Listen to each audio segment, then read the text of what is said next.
Romans chapter 11 verses 33 to 36. From God and through him, and for him are all things. Oh, the depth of the riches and wisdom and knowledge of God! How inscrutable, mysterious, are his judgments, and how unsearchable his ways! For who has known the mind of the Lord, or who has been his counselor? Or who has given the Lord anything, that he may be repaid?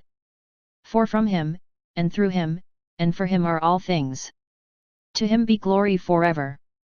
Amen. This reading is a prayer of praise, because God's wisdom is far beyond the understanding of humans, and entitles God to all the glory of his works.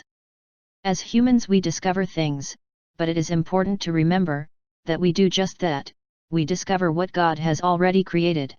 Isaiah 40:13, who has directed the Spirit of the Lord, or instructed him, as his counselor. Isaiah is pointing out, human being knows God's plan, unless God has chosen to reveal it to them. No one can claim to be God's advisor, because God has total wisdom, and he is in no need of human advice. No one can give anything to God he does not have, because God has created everything before we discovered it. Do you like to think you are in control of your life? How do you feel when your planning, doesn't work out as planned?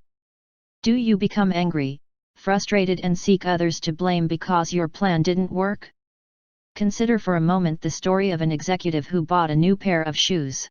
As he walked from the subway, he developed a painful blister.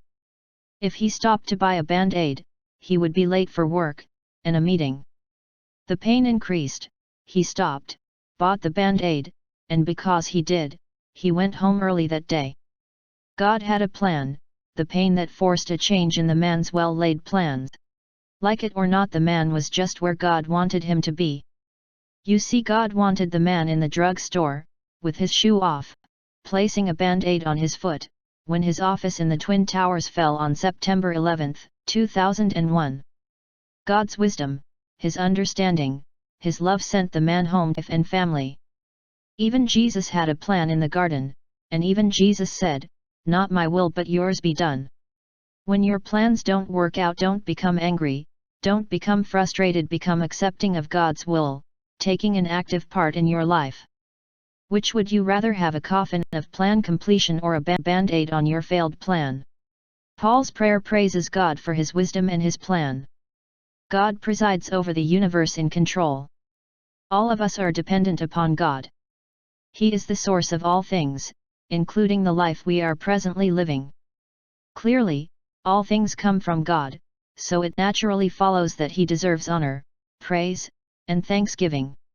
Deuteronomy 31 verse 8, "It is the Lord who marches before you, he will be with you, and will never fail you, or forsake, or abandon you. So do not fear or be dismayed."